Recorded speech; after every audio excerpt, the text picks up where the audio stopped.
안녕하세요. 2월 둘째 주 선지학교 아브라함에게 약속하셨어요 라는 제목으로 창세기 12장 1절에서 9절, 15장 1절에서 21절 말씀 함께 살펴보겠습니다. 지난 시간에는 하나님을 대적하여 교만해진 사람들이 바벨탑을 쌓았던 사건 살펴봤죠. 성경을 보면 바벨탑 사건 앞뒤로 족보가 등장하는데 바벨탑 사건 앞에는 노아의 후손 중 아벨의 두 아들 가운데 욕단의 족보가, 바벨탑 사건 뒤에는 벨렉의 자손의 계보가 나열됩니다. 욕단의 족보는 바벨탑 사건으로 마무리되고 벨렉의 족보를 통해 또 다른 이야기가 시작되는데 이 벨렉의 족보 맨 끝에 아브라함이 등장하는 거죠. 마치 온 땅이 부패해서 포악함이 가득한 그 땅에서 노아의 가족들을 건져내신 것처럼 이번에는 하나님께서 아브라함을 불러내시는 겁니다. 아브라함이 살던 곳은 인류 역사 최초의 문명, 수메르 문명이 시작된 곳이죠. 유프라테스, 티그리스라는 두 개의 큰 강이 지나는 이 메소포타미아 지역인데요. 마치 초승달처럼 생겼다고 해서 비옥한 초승달 지역이라고도 불리는 지역입니다. 이전에는 나무 열매를 따먹고 짐승과 물고기를 사냥해서 식량을 장만했다면 수량이 풍부한 두 강을 낀 평평하고 비옥한 땅, 따뜻한 기후 덕분에 이제는 농사를 지어서 식량을 생산하는 단계로 발전하면서 큰 강을 이용하기 위한 관계시설이 필요해지고 이걸 관리하기 위해서 문자를 사용하고 또 권력을 갖춘 도시국가들이 나타난 거죠. 이 메소포타미아의 남부 지역을 갈대아라고 하는데 아브라함이 살던 우르는 갈대아 지역의 여러 도시국가들 중에 하나, 그것도 이 수메르 문명의 중심지 중에 하나였습니다. 그런데 이렇게 사람이 많이 모이면 어떻게 된다고요? 편리하고 살기 편하기도 하지만 죄도 번성하죠. 아브라함의 아버지 데라도 우상을 만들던 사람이었습니다. 하나님은 당시 가장 발달한 문명 속에 살던 아브라함을 부르시고 고향과 친척, 아버지의 집을 떠나 하나님께서 보여주실 땅으로 가라고 명령하십니다. 그리고 이때 약속을 주시죠. 아브라함을 통해 큰 민족을 이루고 그의 이름을 크게 해주시겠다고요. 어마어마한 약속입니다.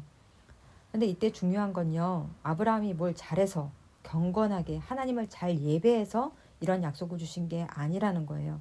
하나님의 말씀에 아브라함이 어떤 반응을 하기 전에 주신 약속이란 점이 중요합니다. 욕단의 자손들은 바벨탑을 쌓아서 스스로 자신의 이름을 높이려 했는데 아브라함에게는 하나님께서 아브라함의 이름을 크게 해주시겠다고 약속하십니다. 그에게 복을 주어 창대케 하실 뿐만 아니라 모든 족속이 그로 말미암아 복을 얻게 될 것을 약속하십니다. 참으로 어마어마한 약속입니다. 우리 선생님들은 이런 약속 들으면 어떻게 반응하실 건가요? 예수님의 부르심을 받은 제자들처럼 배도 그물도 다 내려놓고 당장 떠나실 수 있는 거죠? 그런데요, 막상 떠나는 게 그리 쉬운 일은 아닌 것 같습니다. 이렇게 떠나는 일이 우리의 본성과 맞지 않기 때문이죠. 요즘은 교통과 통신이 고도로 이렇게 발달한 시대이기 때문에 사람들의 이동 빈도도 잦아지고 이동 속도도 아주 빨라졌습니다. 부산 제주도도 하루 만에 왕복 가능하고 심지어 내 발로 직접 가보지 않아도 온라인으로 그 지역에 대한 웬만한 정보도 알 수 있고요. 심지어 숙소나 아파트까지 미리 준비하고 갈 수 있습니다. 달나라 여행도 이제 멀지 않은 것 같아요. 하지만 여행이 아니라 거주지를 옮기는 건 그리 쉽지 않습니다. 옮기기보다는 떠나지 않을 이유가 훨씬 많죠.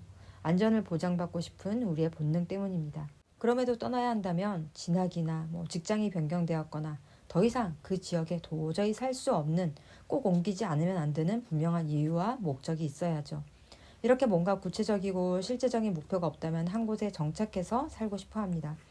그래서 한 곳에 있지 못하는 사람들을 우리는 방랑벽이 있다거나 역마살이 끼었다든가 하는 부정적인 말로 표현하죠. 아무래도 한 곳에 있지 못하면 관계 맺기도 힘들고 뭔가 장기적인 계획을 세우고 진행하는 것 자체가 힘드니까요. 그래서 한 곳에서 한 가지 일을 진득하니 하는 사람이 성공하는 경우도 많습니다. 하지만 그렇게 오래 머물던 곳, 머물고 싶은 곳에서 하나님께서 아브라함을 불러내신 거죠. 그럼 아브라함이 이 어마어마한 약속 때문에 떠났을까요? 약속이 뭔가 되겠구나 하는 기대가 있어야, 실현 가능성이 있어야 좀 믿고 떠날 텐데 아브라함의 현실은 어땠나요? 아브라함의 아내 사레는 나이가 많아 임신이 어려운 상태였죠. 아이 하나도 갖지 못한 그에게 큰 민족을 이루게 하시겠다니요. 게다가 아브라함의 나이 이미 75세인데 그때까지 닦아온 삶의 터전을 떠나서 낯선 곳에서 처음부터 새로 시작하는 건 상식적으로 참 무모한 일이죠. 삶을 지속하게 하고 안전을 보장해 줄 수 있는 고향과 친족, 아비집을 떠나라. 모든 위험에 무방비 상태로 노출되는 일일 뿐이 아니라 지금까지 자신의 시간을 부정하는 일이기도 합니다. 정말 오랜 시간 노력을 들이고 수고해서 작업한 프로젝트 문서가 실수로 한순간에 삭제되는 경험이 있으신가요? 일주일, 한 달 열심히 고민하고 밤새 작업한 문서를 상사가 다시 해와 그리고 다시 작성하라고 요구할 때 어떠신가요? 또는 결혼식장에서 20, 30년 동안 애지중지 키워온 귀한 아이의 손을 다른 자식에게 넘겨줄 때 느끼는 이런 허탈감, 허망함, 왜 그럴까요? 저도 신학을 하도록 권유를 받으면서 이 본문을 묵상하게 되었는데요. 나이 40까지 고고학만 생각하고 물론 남편이랑 연애도 했지만 그때까지 제가 들인 노력과 수고, 시간이 모두 사라지는 것 같더라고요. 정말 선뜻 결정을 내리기 힘들었습니다. 자신의 과거가 의미 없이 사라진다는 건 생명이 사라지는 것 같은 큰 충격인 거죠. 도로에 싱크홀이 생겨서 무너지는 것처럼 마음이 와르르 무너져 내리는 그 충격을 자기 자신에게 스스로 가한다는 건 참 어려운 일인 거죠. 그런데 아브라함은 떠납니다. 그게 대단한 거죠. 하지만 온전한 순종은 아니었어요. 조카 롯이야 불쌍해서 데리고 갔다고 쳐도 아비의 집을 떠나라고 하셨잖아요. 그런데 데라가 못 놓은 건지 아브라함이 못 놓은 건지 아버지 데라와 조카 롯과 또 동생 나홀도 같이 갑니다. 고향은 떠났지만 아직 친족도 아비의 집은 떠나지 못한 거죠. 그리고 하란에서 한참 머뭅니다. 나중에 신약의 사도행전에서는 데라가 죽은 뒤에 아브라함이 하란을 떠났다고 하는데요. 이때 스데반의 설교를 보면 영적으로 해석을 했음을 알 수 있습니다. 데라가 죽었다고 했을 때 쓴 헬라어 동사도 육체적인 죽음뿐 아니라 영적인 죽음을 뜻하는 동사를 쓰고 있거든요. 데라의 이름도 지체하다, 머물다라는 뜻이에요. 그 이름대로 산 거죠. 그리고 데라는 아브라함이 떠난 뒤 하란에서 65년을 더 살다가 205세에 죽습니다. 믿음의 조상 아브라함의 처음 모습도 순종인 듯 순종이 아닌 듯 미적미적대는 그런 모습을 보이는데 우리와 크게 다르지 않습니다. 가면 무슨 일이 일어나겠지 하는 막연한 기대를 했는지 혹은 신적 존재의 부르심에 가지 않는 게 두려워서 그랬는지 처음부터 온전한 순종은 아니었습니다. 하지만 아브라함은 하란에서 또 한 발자국 더 나아가 결국 하나님께서 보여주신 땅에 들어가죠. 그런데 가나안 땅에 거주한 지 수년이 흘러도 여전히 상황은 변하지 않습니다. 사실 가장 힘든 때가 이건 것 같아요.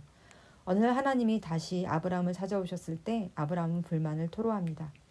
이렇게 이역만리 고향을 떠나왔는데 큰 민족은커녕 아직 아이 하나 주시지 않으면서 대체 뭘 주신다는 겁니까? 우리도 가끔 이런 때 있죠. 분명 하나님이 이 길로 가라 하셨고 그래서 따라가면 뭐가 있을 줄 알았는데 뭐가 보일 줄 알았는데 아무것도 보이지 않고 손에 잡히는 것이 없을 때 내가 제대로 온 거 맞나 싶을 때가 있으시죠. 그러자 하나님은 자식이 없어 불안한 아브라함에게 그 약속을 재확인시켜 주십니다. 이 장면이 정말 멋진 장면입니다. 하나님은 아브라함을 밖으로 데리고 나가시죠. 그리고 밤하늘을 빽빽하게 수놓은 별들을 보여주십니다. 별을 쏟아부어 놓은 듯한 밤하늘을요. 하나님 굉장히 낭만적이지 않나요? 하나님께서는 아브라함에게 그 밤하늘을 보여주시면서 네 자손이 셀 수 없을 만큼 무수한 이 별처럼 많게 하시겠다 약속하십니다. 아브라함은 그 밤하늘 별을 보며 무슨 생각을 했을까요? 아브라함은 그 별들을 바라보며 아 그렇지 저 무수한 별들을 만드시고 천지를 만드신 분이 바로 이분이시구나. 그 위대하신 창조주 하나님이 나를 여기로 부르셨고 또 말씀하신 거구나. 아브라함은 그 순간만큼은 자신의 나이도 인간적인 어떤 한계도 보이지 않았을 것 같아요. 크신 하나님만 보였을 것 같아요. 그래 믿져야 본전인데 한번 믿어보지 뭐 믿겠습니다가 아니라 너무나 크신 하나님으로 인해 먹먹해졌을 것 같아요. 그냥 믿어진 거죠. 아브라함이 믿으려 노력한 것이 아니라 그냥 믿어진 겁니다. 그런데 하나님은 이 믿음을 그의 의로 여기십니다. 이 믿음으로 말미암아 아브라함은 비로소 하나님의 언약 속으로 들어가게 된 거죠. 솔직히 우리가 믿으려 한다고 믿어지던가요? 믿어봐야지 노력해서 되는 일이 아니더라고요. 콩으로 메주를 쓴데도 못 믿는다는 말이 있죠. 당연한 사실인데 그 사실을 왜 못 믿겠어요? 그 말을 하는 사람을 신뢰하지 못하는 거죠. 그래서 믿음은 그 말이 실제가 될 것이라는 어떤 결과에 주목하는 이런 것이 아니고 한결같이 자기 백성을, 자기 자녀를 돌보시는 하나님에 대한 신뢰의 문제입니다. 믿음은 아브라함이 믿습니다. 하나님 믿어보겠습니다 하고 단호히 결심하고 노력한 결과가 아니라 아브라함을 부르신 창세기 12장에서 그렇게 믿어지도록 15장까지 이끄시고 21장에서 이삭을 주시고 이삭을 바치는 창세기 22장까지 하나님께서 아브라함을 이끌어 오시고 이끌어 가신 결과인 거죠. 그러니까 아브라함의 믿음이란 처음부터 온전한 믿음이 아니었습니다. 확실하지 않아도 신의 부르심에 고향을 떠나는 행동으로 조심스레 시작해보고 그 인도하심에 순종하여 한 걸음 한 걸음 마침내 하나님 그분은 믿을 수 있는 분이구나 하고 온전히 신뢰하고 아들 이삭을 바치는 데까지 성장해 나가는 것입니다. 이렇게 아브라함의 믿음의 여정이 진행된 거죠. 부름을 받아 우르를 떠났지만 잠시 하란에서 머무르기도 하고 또 하란에서 아버지의 집을 떠나 가나안에 도착하고 가나안에 와서 또 친족의 한 명이었던 롯을 떠나보내면서 믿음의 진보를 이룹니다. 믿음의 이런 입체적인 과정을 알지 못하면 우리는 매일 믿음이 있냐 없냐로 스스로를 또 다른 사람을 판단하고 넘어지게 됩니다. 우리 모두도 믿음의 조상 아브라함을 따라 그렇게 하나님을 인정하고 각자 믿음의 여정을 시작한 사람들입니다. 자기가 마치 다 자란 어른인 것처럼 착각하는 사춘기 아이들 마냥 우리의 믿음도 어느 순간 이만하면 내 믿음 괜찮지 하다가도 또 어느 순간 고꾸라져서 왜 우리 믿음이 아직 이 모양일까? 왜 이렇게 안 변할까? 답답할 때도 있고 진보는커녕 퇴보하는 것 같은 때도 있습니다. 하지만 이 모든 과정, 모든 순간 하나님이 안 계시고 하나님이 일하시지 않는 것 같은 순간에도 하나님은 결코 우리를 포기하지 않으시고 약속하신 바 그 약속을 신실하게 이루어 가십니다. 우리를 책임지십니다. 그 하나님을 믿는 거예요. 아브라함처럼 우리도 또 우리 여부의 꼬들도 한 걸음씩 믿음의 진보를 이루어가는 한 주 올해가 되었으면 좋겠습니다. 함께 기도하시겠습니다.